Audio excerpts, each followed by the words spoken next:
இலக்கிய வெளியினுடைய நீலாவணன் சிறப்பிதழ் வெளியீட்டு நிகழ்வுக்கு தலைமை தாங்குகின்ற எங்களுடைய பேராசிரியர் சிவலிங்கராஜா சார் அவர்களே, வெளியீட்டுரை ஆற்றி அமர்ந்திருக்கின்ற பேராசிரியர் கந்தையா ஸ்ரீ கணேசன் அவர்களே, என்னோடு இங்கே இந்த சிறப்பிதழ் பற்றி உரையாற்ற வந்திருக்கின்ற நண்பர் விமலன் அவர்களே, சபையிலே கூடியிருக்கிற பெரியோர்களே, நண்பர்களே, அனைவருக்கும் என்னுடைய நேர வணக்கத்தை தெரிவித்துக் கொண்டு, உண்மையிலே ஒரு பேராசிரியர் கந்தையா ஸ்ரீ கணேசன் அவர்கள் தன்னுடைய வெளியீட்டுரையை நிகழ்த்துகின்ற வேளையில் அகில் சாம்பசிவம் அவர்களுடைய முயற்சியை பற்றியும் அவர் வெளியிட்ட சிறப்பிதழ்கள் குறித்தும் மிக விலாவாரியாக பேசியிருந்தார். நான் நேரடியாக இந்த சிறப்பிதழ் குறித்து, நீலாவணன் சிறப்பிதழ் குறித்து பேச முற்படுகின்றேன்.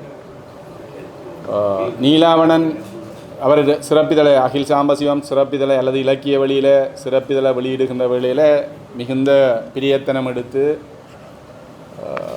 பல்வேறு துறை சார்ந்தவர்களை அணுகி அவர்களுடைய கட்டுரைகள் படைப்பாக்கங்களோட தொடர்ச்சியாக இந்த சிறப்பிதழை வெளியிட்டு வராருன்றது எங்களுக்கு நல்லா தெரியும். தொடர்ச்சியாக இலக்கிய வழியை வாசிக்கக்குள்ளே அந்த விஷயம் எங்களுக்கு விளங்கி கொள்ளக்கூடியதாக இருக்குது. இந்த இதழை பொறுத்தவரையில் இந்த இதழில் நீலாவணன் அவர்களுடைய பல்வேறு படைப்பாளுமைகளை வெளிப்படுத்துகின்ற கட்டுரைகள் இதில் பல பேரால் எழுதப்பட்டிருக்கு. Abdul Razak, Raguparan, Sivagurunathan Kesavan, Baskaran Suman, Mythili Dayanidhi, Ruby Valencina, Francis, Ramesh, சாங்கிருத்தியன்,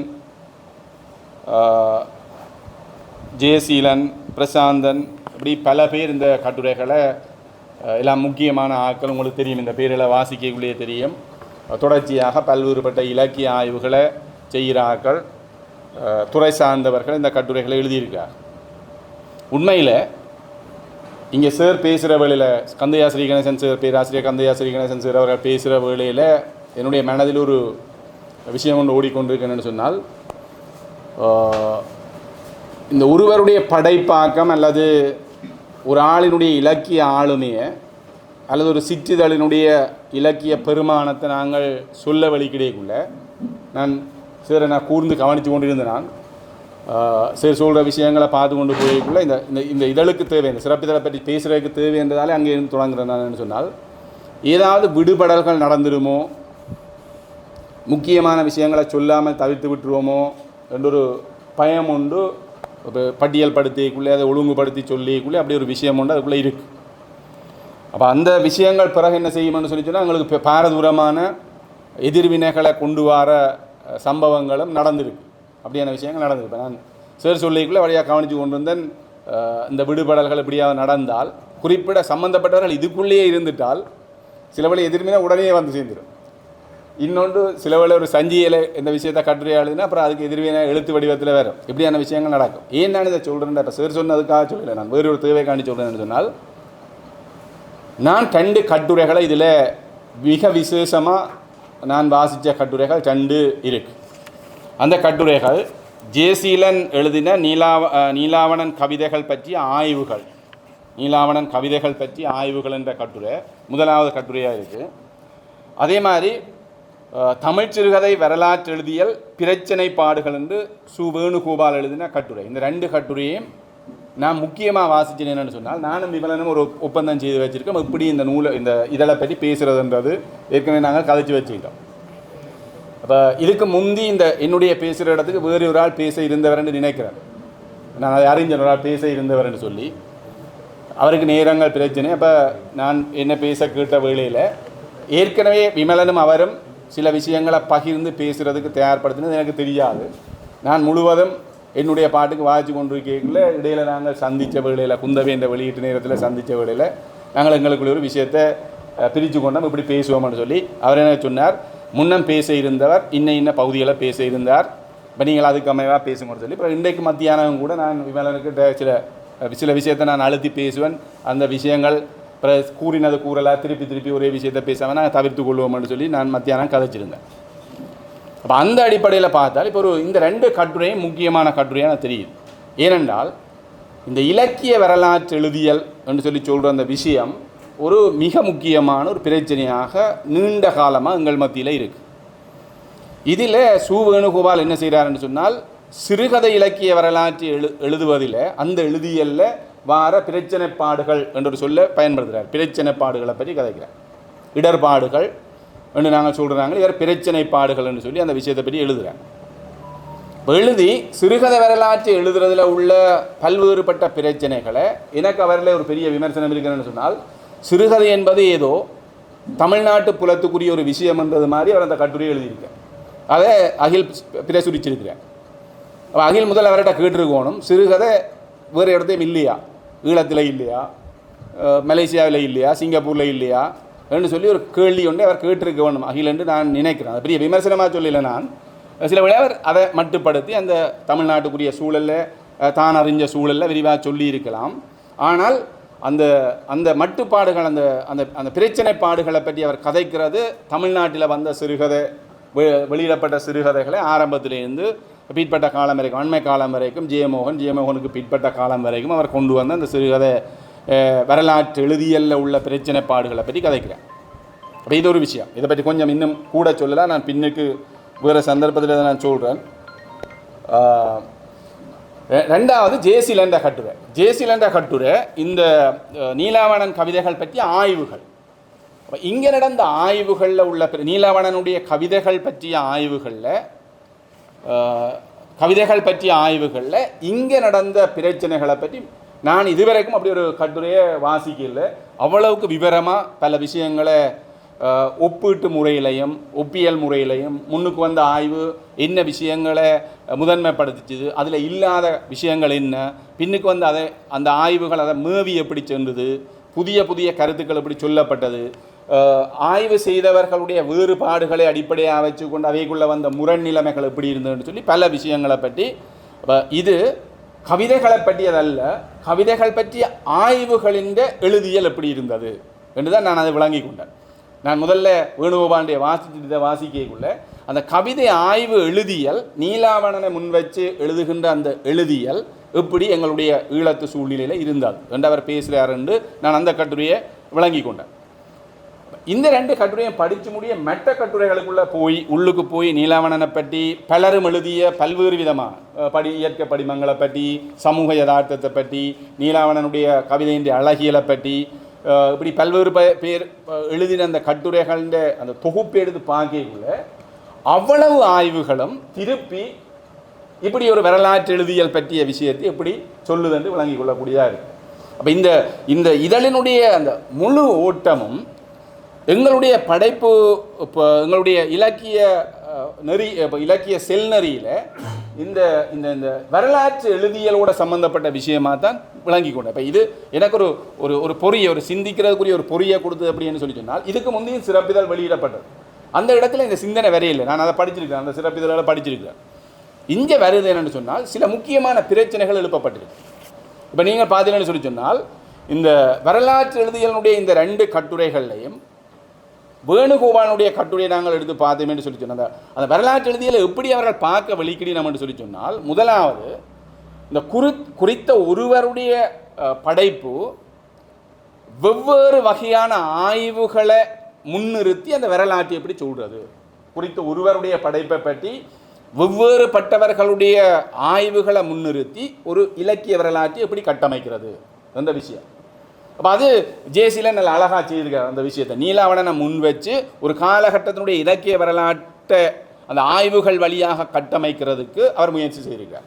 அதுக்குள்ள நல்ல நல்ல விஷயங்களை சேகரித்து அந்த விஷயங்கள் உறுதிப்படுத்தப்பட்டிருக்கு. 2வது விஷயம் என்னென்னு சொன்னால் குறித்தோரி இலக்கிய வகைமையினுடைய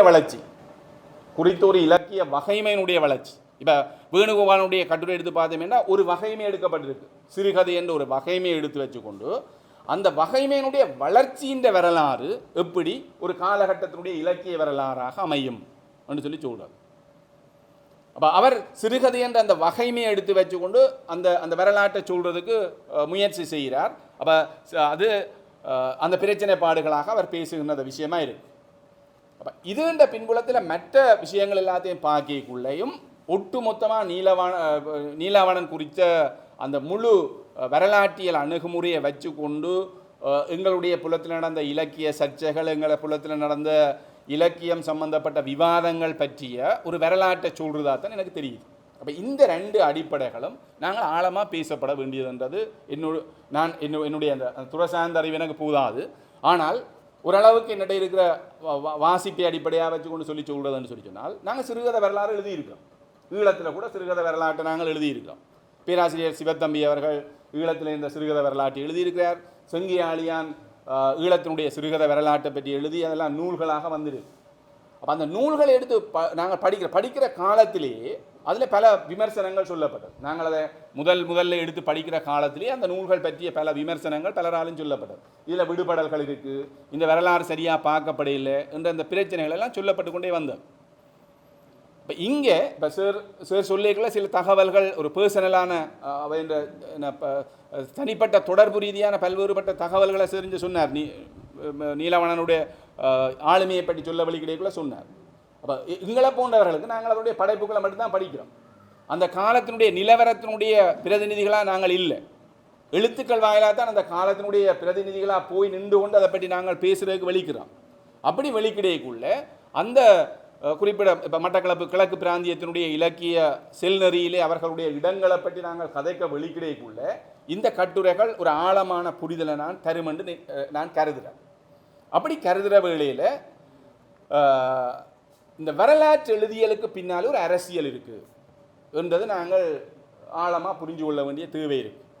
வரலாற்று எழுதியலுக்கு பின்னால் அது அரசியல் வரலாற்று எழுதியலாக இருக்கலாம், பண்பாட்டு வரலாற்று எழுதியலாக இருக்கலாம், சமூக வரலாற்று எழுதியலாக இருக்கலாம். என்னவோ ஏதோ ஒரு அம்சத்தை முதன்மைப்படுத்தி எழுதுகிற வரலாற்று எழுதியலுக்கு பின்னால் ஒரு அரசியல் இருக்குது என்றதை இந்த கட்டுரைகள் எல்லாம் உணர்த்து. இந்த கட்டுரைகள் எல்லாவற்றிலையும் அது தெரியுது.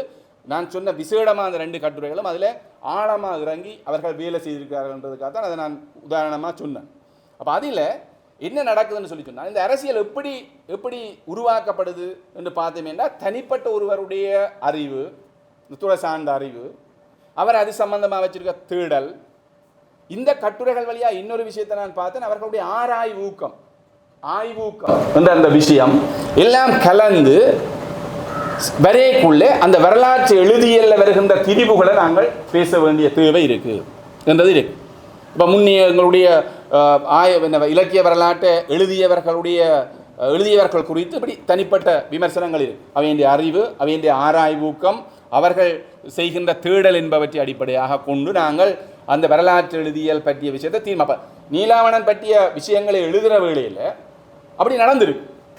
ஜேசிலன் அந்த விஷயங்களை மிக ஆழமாக சொல்கிறார். அப்படி நடந்திருக்கு. இப்போ சார் சொல்லிக்கல சில விஷயங்களை அதை கோடிட்டு காட்டி போட்டு போனார்.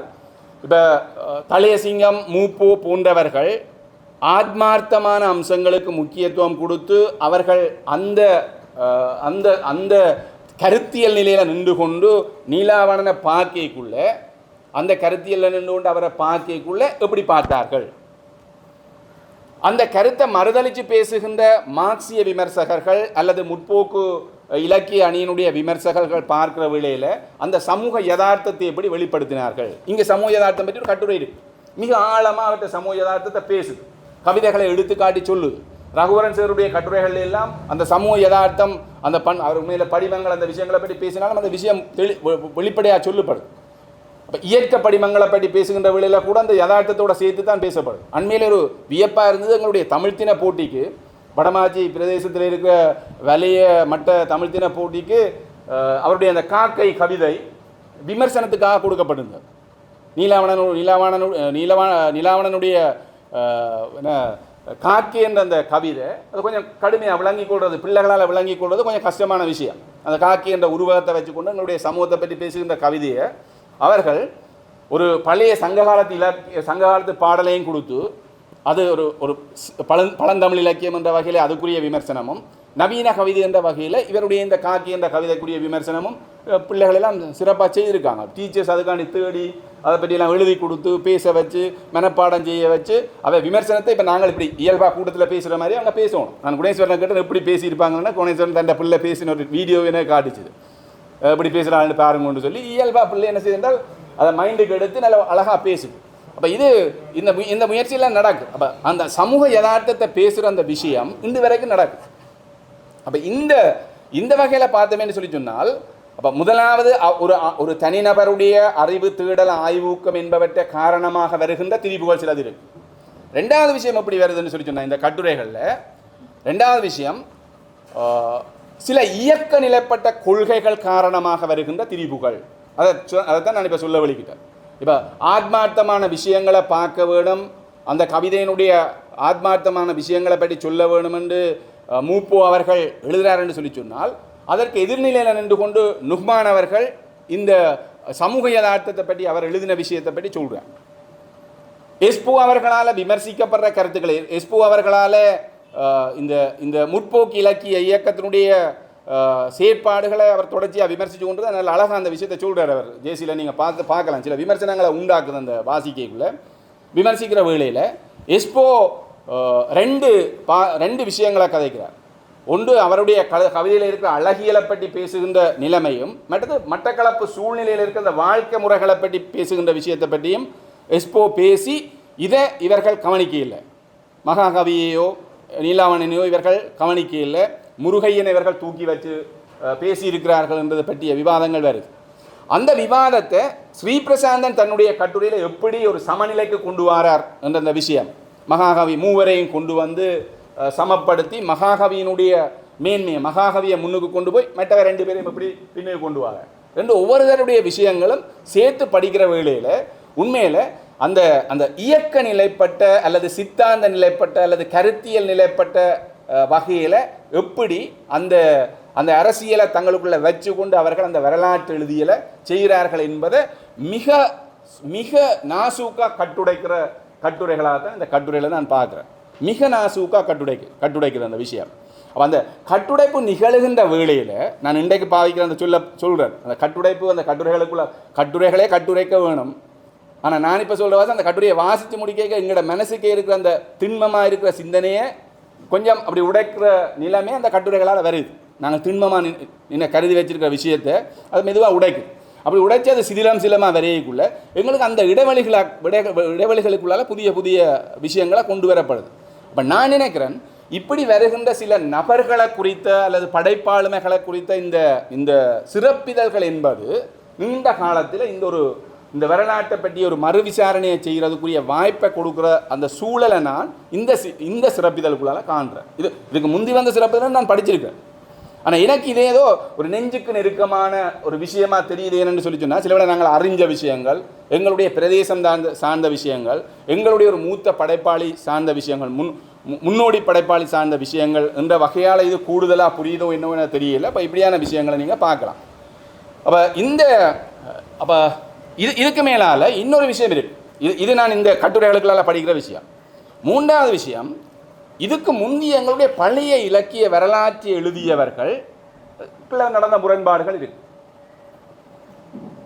தமிழ் இலக்கிய வரலாற்றை எழுதுகின்ற நாங்கள் தமிழ் இலக்கிய வரலாற்றுக்கு பல நூல்கள் படிச்சிருக்கோம். இப்போ நான் அட்வான்ஸ் லெவல் படித்த காலத்திலேயே தமிழ் இலக்கிய வரலாற்றுக்குரிய 2-3 நூல்கள் எங்களுக்கு ஆசிரியர்கள் அறிமுகப்படுத்தியிருக்கோம், படிச்சிருக்கோம். இப்போ பிறகு நாங்கள் கொஞ்சம் இப்படி வாசிக்க தொடங்கின அப்புறம் பின்னுக்கு வந்து படிச்சிருக்கோம். அப்போ அந்த வரலாற்று எழுதியல்ல நாங்கள் பார்த்தோம்னு சொல்லி சொன்னால் ஒருவர் காலத்தை முதன்மைப்படுத்தி அந்த படைப்பினுடைய வரலாற்றை பேசுகிறார், இன்னொருவர் படைப்பாளிகளை முதன்மைப்படுத்தி அந்த வரலாற்றை பேசுகிறார்.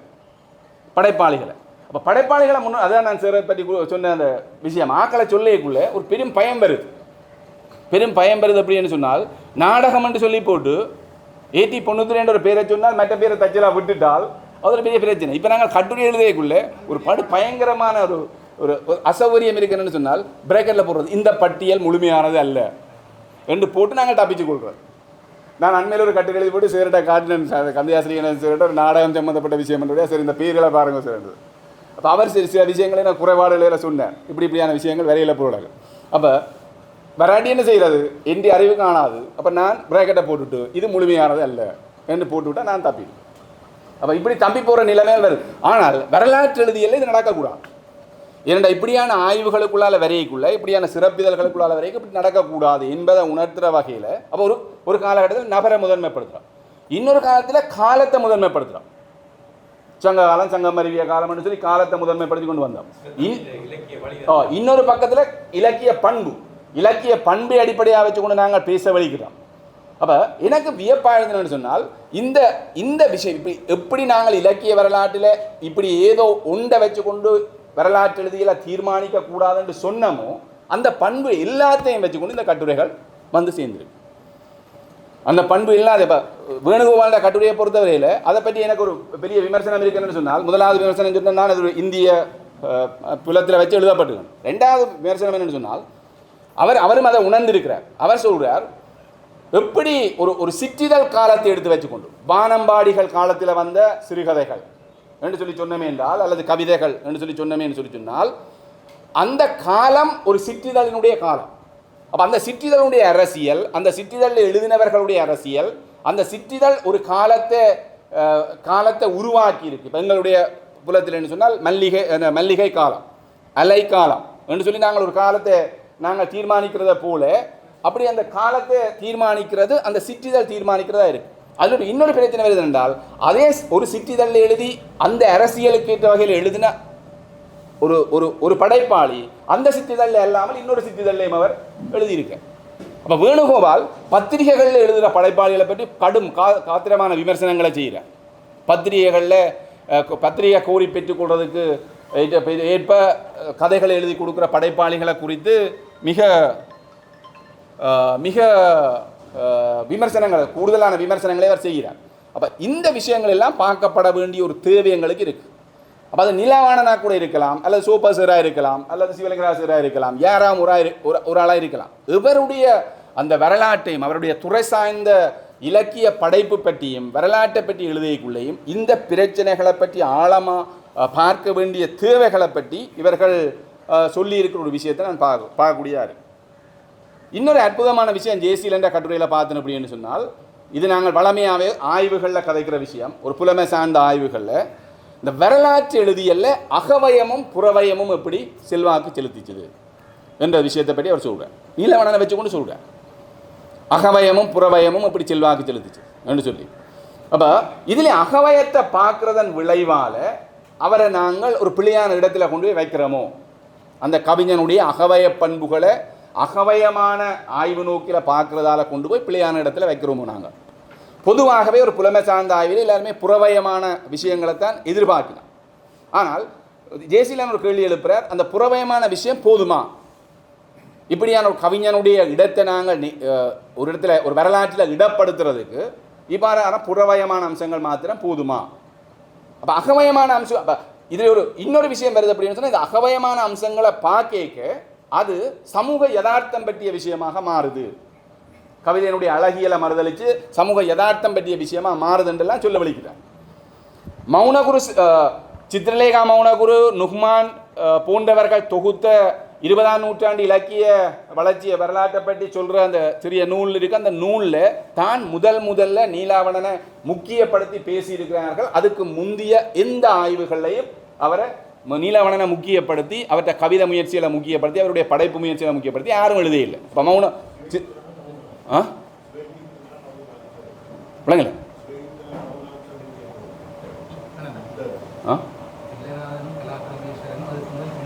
இல்லை அந்த அந்த அதுதான் நான் சொல்ல வரேன்.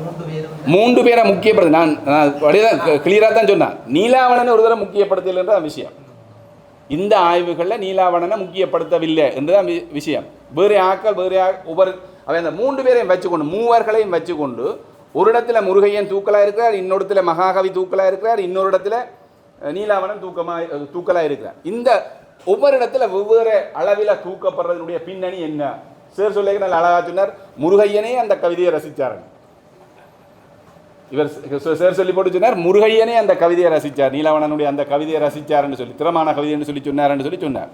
அப்போ இப்படி முருகையன் அவரை ரசிக்கிற அளவுக்கு இருக்கேக்கு நாங்கள் ஆய்வுகளை செய்து அவர்களை தரப்படுத்துகிற எங்களுக்குள்ள இந்த வரலாற்று எழுதியல்ல இந்த வேறுபாடு இருக்கின்ற அந்த அம்சங்கள் எல்லாம் மிக சிறப்பாக சொல்லப்படுது. அப்போ புறவயமான பார்வை மாத்திரம்தானா இந்த வரலாற்று எழுதியெல்லாம் இருக்க வேணும் என்ற அந்த கேள்வி இவன்ற கட்டுரைகளுக்குள்ளால். இதுக்கெல்லாம் உதாரணங்கள் சொல்லலாம். நான் உதாரணம் சொல்லி கொண்டிருந்தால் நேரம் போடும் என்றதால் அந்த விஷயத்தை சொல்கிறேன்.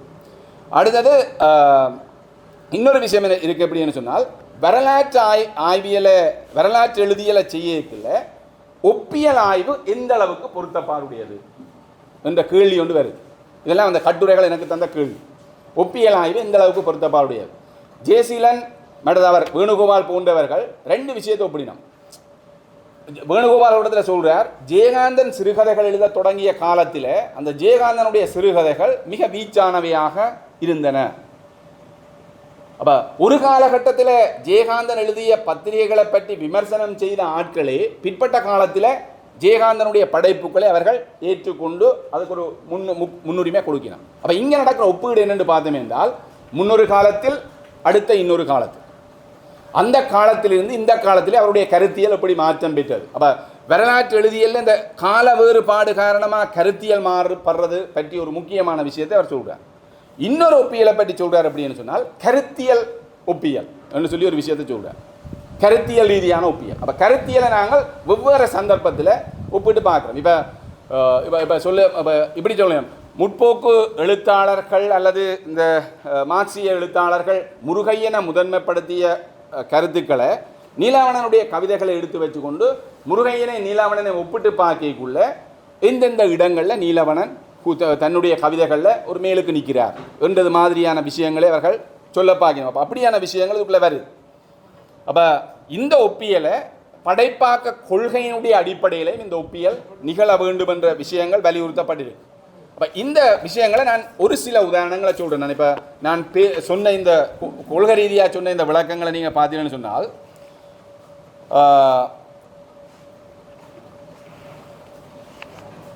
இவர் ஒரு ஜேசிலனோடத்தில் எழுதுகிறார், மணிக்கோணும் புலனுணர்வு களிப்பில் திளைக்கும் அவாவுடைய கிராம வாழ்க்கையை ஆதர்சமாக கொண்ட புனைவியல் போக்கின் பிரதிநிதியாக மகாகவி விளங்கினார். ஒரு விஷயத்தை கோட் பண்ணி காட்டுறார். இவர் ஒரு விஷயத்தை கோட் பண்ணி காட்டுறார் அப்படின்னு சொல்லி சொன்னால், புலனுணர்வு களிப்பில் திளைக்கும் அவாவுடைய கிராம வாழ்க்கையை ஆதர்சமாக கொண்ட புனைவியல் போக்கின் பிரதிநிதியாக மகாகவி விளங்கினார். முருகையனோ கவிதையை புலமைவாத சாதனமாக்கியவர். பண்பாட்டினை அறிவியல் பின்னணியில் வைத்து நோக்குவதன் மூலம் தமிழையும் தமிழர் பிரச்சனைகளையும் அகண்ட உலக பின்னணியில் வைத்து நோக்கும் பண்பு முருகையனுடையது. இவர்கள் இருவருமே குறிப்பிட்ட சமூக அனுபவத்தின் இரு பங்காளர்களாக இருப்பவர்கள் என்ற ஒப்பீடு மகாகவியையும் முருகையனையும் இருவேறு உலக நோக்கின் பிரதிநிதிகளாக முன்னிறுத்தி உள்ளமையை காணலாம் என்று ஒரு 1970-75 வரையான கவிதை போக்கை பற்றி சொல்லுகின்ற ஒரு கோட்டேஷன் உண்டு இந்த இடத்துல எழுதுகிறார் ஜேசிலன். அப்போ இதை தான் நான் சொன்னேன். அப்போ இந்த ரெண்டு விஷயமும் இந்த ரெண்டு கவிஞர்களையும் பார்க்குற விதத்தில் இருக்கிற வேறுபாடுகள். இப்போ ஆய்வுகள் இப்படியான வேலையை எங்களோட சமூகத்தில் செய்திருக்கு என்பதை அவர் பல இடத்துல பல விஷயத்தை சொல்கிறார். இப்போ இப்படி ஒரு விஷயத்தை சொல்கிறார், மும்மூர்த்திகள் என்ற கருத்தாக்கம் தோன்றியுள்ளது. ஈழத்து நவீன கவிதையின் மூவர் மும்மூர்த்திகள் என்ற கருத்தாக்கம் தோன்றியுள்ளது. 1970களின் தொடக்கத்தில் இலங்கையின் நவீன கவிதை பற்றிய எழுதிய சி. தில்லைநாதன், கலா பரமேஸ்வரன் முதலானவர்கள் நீலாவணனை முன்னணி கவிஞராக அடையாளப்படுத்தியுள்ள போதிலும் அவரை மகாகவி முருகையன் ஆகியோருடன் இணைத்து ஈழத்து நவீன கவிதையின் மூவர் என்ற வரையறையை ஏற்படுத்தவில்லை.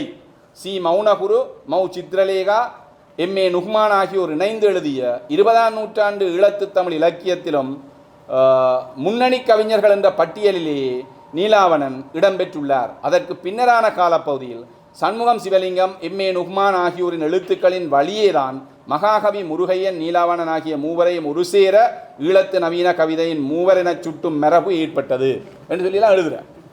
அப்போ எனக்கு உண்மையில் இதை கொஞ்சம் கனதியாக இந்த விஷயத்தை நாங்கள் இப்படி சிந்திக்கலாம்ன்றதுக்காகத்தான் நான் இதை வலியுறுத்தி பேசுகிறேன் என்று சொன்னால்,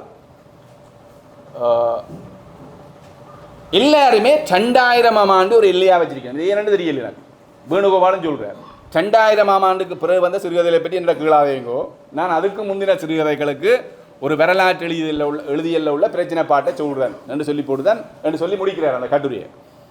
ஈழத்திலையும் இப்போ ஒரு கொஞ்ச காலம் இந்த ஊட்டம் இருக்கு. 2000ஆம் ஆண்டுக்கு முந்திய விஷயத்தை கேளுங்க, பிந்தியதை கீழாங்க. இல்லை அது அப்படி நாங்கள் எடுத்தவொடனே எழுந்தமானதுக்கு பொதுவான ஸ்டேட்மெண்ட்டில் விடக்கூடாது, ஒரு ஸ்வீப்பிங் ஸ்டேட்மெண்ட்டில் நாங்கள் இப்படியான சபையில் விடக்கூடாது. அதை ஆராய்ஞ்சு பார்க்கணும் அந்த விஷயங்கள். அப்போ நான் இப்போ சொல்ல வர விஷயம் என்னென்றால், இப்படி ஒரு நிலைப்பாட்டுக்கு நாங்கள் வாரம் என்றால் எங்களுக்கு அந்த இந்த எங்களுடைய படைப்பாக்க வரலாற்றை எழுதுறதுலேயே ஏதோ ஒரு தயக்கம் தளர்ச்சி போதாமல் இருக்குன்றது தான் நான் உணர்ந்த விஷயம். அந்த கூட்டுகளுக்குள்ளால நான் உணர்ந்த விஷயம் ஏனென்று சொன்னால், வரலாற்றியல்ல நீலவனன்ற இடத்தை நாங்கள் நிலநிறுத்த போகிறோம் என்று வெளிக்கிடைக்குள்ள இந்த கட்டுரைகள் வடிவாக நிலநிறுத்தியிருக்கு அவரே, அதில் எந்த மாற்று கருத்தும் இல்லை. ஆனால் இந்த 2 கட்டுரைகளும் எங்களுக்கு இன்னொன்றை உணர்த்துது, அதோட சேர்த்து ஒரு ஃபோர்ஸ்ஃபுல்லாக பின்னுக்கு முன்னுக்கு 2 கட்டுரையும் இருந்தோன்ற ஒரு விஷயத்தை உணர்த்துது. என்னென்னு சொல்லி சொன்னால், நீங்கள் இதை எந்த அடிப்படையில் சொல்ல போறீங்கன்றதை வடிவா தீர்க்கமாக முடிவிறுத்தி நீங்கள் இதை பற்றி சொல்லுங்க. நாங்கள் போர்க்காலத்தினுடைய சிறுகதைகள், போர்க்காலத்தினுடைய பெண்கள் கவிதைகள், போர்க்காலத்தினுடைய பெண்களுடைய நிலப்பாட்டை சொல்லுகின்ற கவிதைகள் என்று சொல்லிலாம் நாங்கள் ஆய்வுகளை பார்த்துருக்கோம். அப்போ அந்த போருக்கு பிந்திய காலப்பகுதியில் வந்த விஷயங்களை நாங்கள் வரலாறாக தூக்கியில் எங்களுடைய சிறுகதை வரலாற்றை எடுத்து பார்த்தோம்னு சொல்லி சொன்னால், செங்கியாளியானுக்கு பிறகு, செங்கியாளியான் வெளியிட்ட புத்தகத்துக்கு பிறகு இன்னும் இந்த சிறுகதை வரலாறு அப்டேட் பண்ண படையில். அப்போ எங்கே அதெல்லாம் எங்கேன்னு சொல்லி பார்த்தா அதிலே பிள்ளைகள் இருக்குன்னு சொல்லி ஆக விமர்சிக்கணும். அது வேறு, அதில் விடுபடல்கள் இருக்குது, பிரச்சனைகள் இருக்குதுன்னு சொல்லி சொல்கிறோம். சில இடத்துல பேர்களை மட்டுமே பட்டியல் படுத்தி இருக்கிறோம்னு சொல்லி சொல்கிறோம். அப்போ இந்த விஷயங்களை தாண்டி போகிறதுன்னு சொல்லி சொன்னால், இது எப்படி அமைய வேணும் என்பதை பற்றி ஒரு விவாதம் ஒன்று இந்த கட்டுரைகள் வாயிலாக கிளர்த்தப்படுது. இப்போ உண்மையில் இந்த சிறுகதை பற்றிய கட்டுரை இதுக்கு தேவையில்லை. ஏன்னா இது நீலவனனை பற்றி பேசுகிற ஒரு சிறப்பிதழ். ஆனால் அகில் எப்போவுமே என்ன செய்வாரான்னு சொல்லி சொன்னால், கொஞ்சம் புதிய படைப்பாக்கங்களையும் சேர்த்து கொண்டு அந்த சிறப்பிதழை வெளியிடுற ஒரு தன்மை தான் இப்போ பல்வேறு இதழ்கள்லையும் இருக்குது. அதை தனி செய்யலைன்றதால அப்படி செய்யணும். அப்போ இந்த வகையில் நாங்கள் பார்க்க வலிக்கிட்டோம்னு சொல்லி சொன்னால், எங்களுக்கு ஒரு தேவை இருக்குது. நான் அதைத்தான் வலியுறுத்த விரும்புகிறேன். இப்படியான சிற்றிதழ்கள் வரையக்குள்ள இப்போ நான் இந்த தலையங்களை சொல்லுவேன். சமத்துவத்தை அவாவி நிற்கும் நீலாவணனுடைய கவிதைகள், சமத்துவத்தை அவாவி நிற்கும் நீலாவணனுடைய கவிதைகள், நீலாவணனின் படிம கவிதைகள். அப்போ அவருடைய படிம கவிதை என்றது அவருடைய கவிதை அழகியலை பற்றி நாங்கள் பேசுகிறதுக்கு வாரோம். அவர் சமத்துவத்தை அவாவி நிற்கிற கவிதைகள் எப்படி இருக்குன்னே அவருடைய படைப்பாக்க கொள்கையை பற்றி நாங்கள் பேசுகிறதுக்கு வெளிக்கிறோம். நீலவணனின் சிறுகதைகளில் இயற்கை படிமங்கள்னு சொல்லிக்குள்ளே அந்த விஷயத்தை பற்றி நாங்கள் பேசுகிறதுக்கு வெளிக்கிறோம். அப்போ இப்படியான விஷயங்களை சொல்ல வெளிக்கிடைக்குள்ள ஒட்டுமொத்தமாக இந்த எங்களுடைய ஈழத்தினுடைய இலக்கிய வரலாற்று எழுதியல்ல நடந்த பல்வேறுபட்ட முரண்பாடுகள், திரிபுகள், விவாதங்கள், இப்படியான விஷயங்களோடு சேர்த்து நீலாவணனை பேசுகிறதுல இந்த சிறப்பிதழ் ஒரு முக்கியமான இதழ் என்று நான் கருதுகிறேன். மற்ற சில விஷயங்களை நான் சொல்லலைன்னு சொன்னால், நீலாவணனுடைய குறும்பு கதைகளில் இந்த ரகசியம் என்று சொல்லி ஒரு கதை உண்டு. அதில் அந்த ரசிக்கக்கூடிய மாதிரியான விஷயங்கள் நாங்கள் முந்தி சிலதை வாசிச்சிருக்கிறோம். மற்றது வண்ணக்கர் கண்ணா போடி என்று சொல்லி ஒரு கதை எழுதியிருக்கிறார். அதை சொல்லிக்க விருத்தாந்த சித்திரம் என்று சொல்லி சொல்கிறார். ஒன்று விருத்தாந்த சித்திரம், இன்னொன்று உருவக கதைகள். இந்த ரகசியம் என்ற கதை அதில் அற்புதமாக இருந்தது. நீங்கள் எல்லாரும் குடிச்சு கொண்டு இருக்கீங்க, நான் இந்த கதையை சொல்லலாமோ தெரியாது. என்ன குடிச்சு கொண்டு இருக்க ஏன் சொல்லலாம்னு சொன்னால், டயபெட்டிஸ் உள்ளாக்களும் போத்தில் அடைக்கப்பட்ட பானங்களை குடிச்சு கொண்டு இருக்கிறீர்கள். அவர் ஒரு மாஸ்டர் சொல்லுவாராம், இவர் படிக்க ஒரு மாஸ்டர் சொல்கிறாராம், மாஸ்டர் எதுவுமே வெளியில் சாப்பிட மாட்டார், குடிக்க மாட்டார். அப்போ எனக்கு அவர் அந்த வாழ்ந்தார் ராமனை போல் வாழ்ந்தால், வெளியில் வேறு தொடர்பில்லை, சாப்பாட்டிலையும் அதே மாதிரி அப்படி இருக்கிறார். இவர் இருக்க நீண்ட கால ரகசியமாக இருந்த இந்த சந்தேகத்தை ஒரு நாள் கேட்கணும்னு சொல்லி போட்டு வாத்தியாரே அவர் கேட்குறார். ஒரு நாள், நீங்கள் இப்படி வெளியில் ஒன்றும் சாப்பிடல, வெளியில் ஒன்றும் செய்யலை, இதுக்குள்ள என்ன இந்த ஒழுக்கத்தை உங்களால் எப்படி பாதுகாக்க முடிஞ்சது? இவ்வளவு காலமாக அவர் வயது வந்த அப்புறம் அந்த கேள்வியை கேட்குறேன், இந்த ஒழுக்கத்தை எப்படி பாதுகாக்க முடிஞ்சது? அவர் சொன்னாரா, எனக்கு சலர்வம் இருக்குடாப்பா, நீரிழிவு இருக்குது, அதுதான் அந்த ஒழுக்கத்தை பாதுகாக்கிறதுக்குரிய ஒரே வழி இருக்குது. அப்படி அந்த ரகசியத்தை மறைச்சி வச்சு கொண்டு வந்ததை பற்றி ஒரு கதை ஒன்று போட்டிருக்கேன். அந்த கதையை சொல்லிக்க குறும்பு கதை என்று வகைப்படுத்தியிருக்கிறார். அதே மாதிரி விருத்தாந்த சித்திரம், பயன் என்ற ஒரு உருவக கதை, 6வது குழந்தைகள், சில நீலாவணன் கவிதைகள், இப்போ சொன்ன கவிதைகள் எல்லாம் இதுக்குள்ளே இருக்குது. அதை பற்றி நான் பேசுகிறேன்னால் அது இங்கே எல்லாம் வாசித்து படித்த ஆட்கள் எல்லாம் நீங்கள் இருக்கிறீர்கள், திருப்பி அது எல்லாத்தையும் வாசித்து காட்டி நான் விளக்கம் சொல்லுறேன். அப்போ நான் இதில் ஒரு கருத்தியல் ரீதியாக ஒரு சிந்தனையை கிளப்புறதுக்குரிய 2 கட்டுரைகள் இருக்குது. அந்த கட்டுரைகளுக்கு நடுவில் நீலாவணனுடைய மற்ற கட்டுரைகள் ஒழுங்கமைக்கப்பட்டிருக்கு. அவ்வளோத்தையும் சேர்த்து பார்க்கக்குள்ள நாங்கள் சேர் இருக்கிறாங்க, சேர் சிலவரை சொல்லுவார், நீங்களாட அதோட செய்யணும்னு சொல்லுவார். ஆனால் எங்களோட வரலாற்று எழுதியல்ல நாங்கள் காலத்தையும் கருத்தியலையும் தனிநபர்களுடைய முக்கியத்துவத்தையும் தனிநபர்கள் முக்கியத்துவம் பெறுவதற்குரிய சமூக பின்னணிகளையும் மிக ஆழமாக பார்க்கல. அந்த ஆழமான வெளிப்படுத்தல் அந்த வரலாற்றில் குறிப்பாக வந்து சேரல. சேர் இலத்து வரலாற்றை பற்றி எழுதியிருக்கிறார். ஆரம்ப காலத்திலேருந்துலாம் எழுதியிருக்கார். நவீன காலம் வரைக்கும் அந்த விஷயம் எழுதியிருக்கார். அந்த விஷயங்களை பற்றி நான் கதைக்கல. ஏனென்றால் அது கூட பழைய கிளாசிக்கல் இலக்கியங்களுக்குள்ளால் வருது. நாங்கள் இங்கே நவீன இலக்கியம் வந்ததுக்கு பிறகு எங்கள்கிட்ட இருக்க வரலாறுன்றது இப்படியான குழப்பங்களோடு இருக்கின்றது. இந்த இதை படிக்கைக்குள்ள முழுமையாக தெரியுது. ஆனால் நீலாவணனை பற்றி எந்த குழப்பமும் இல்லாமல் ஒரு நல்ல பிரதி வெளியில் வந்திருக்கின்றதை நான் உணர்ந்து கொண்டேன். இப்போ கிட்டடியில் தான் நாங்கள் ஒரு கிழக்கிழங்கைன்ற இனவரவியலை கிழக்கிழங்கைன்ற சமூக வாழ்க்கை முறையை பற்றி சொல்லுகின்ற இந்த தோணிக்காரன் நாவலை பற்றி நான் ஒரு கட்டுரை எழுதுறதுக்காண்டி தோணிக்காரனை வாசித்தேன். ராசரத்தினத்தின் தோணிக்காரனை பற்றி நான் வாசித்தேன். தோணிக்காரனை பற்றி வாசித்தேன் நாவல். உண்மையில் நான் முந்தி அந்த நாவலை பற்றி கேள்விப்பட்டது படித்ததில் விட நான் அதை இருந்து படித்து புதுசாக அந்த விஷயத்தை பார்க்கக்குள்ள ஒரு கிழக்கிழங்கின்ற குறிப்பாக திருவண்ணாமலை பகுதியிலிருந்து இந்த வாழ்க்கை முறையை கொண்டு வர விஷயம், மூதூரின் வாழ்க்கையை கொண்டு வர விஷயம், அதை நான் அந்த வரலாற்றை பேசத்தக்க நாவலாசிரியராக அவர் இருந்தார்ன்னு சொல்லி நான் விளங்கி வச்சிருக்கேன், அதை பதிவு செய்திருக்கேன். அப்போ என்ன விஷயம்னு சொல்லி சொன்னால், நாங்கள் இலக்கியத்தினுடைய வரலாற்றை அல்லது தனியாளுமையினுடைய வரலாற்றை எழுதியக்குள்ள இவ்வளவு விஷயத்தை நாங்கள் கருத்தில் எடுக்க வேணும்ன்றது. ஜேசியில் என்ற கட்டுரை மிகச் சிறப்பான ஒரு கட்டுரை. அந்த கட்டுரை நீங்கள் எல்லாரும் அந்த ஜேசியில் என்ற கட்டுரையை பார்க்கக்குள்ள நிறைய எண்ணங்கள் உங்களுக்கு உருவாகும்னு நான் நினைக்கிறேன். நன்றி.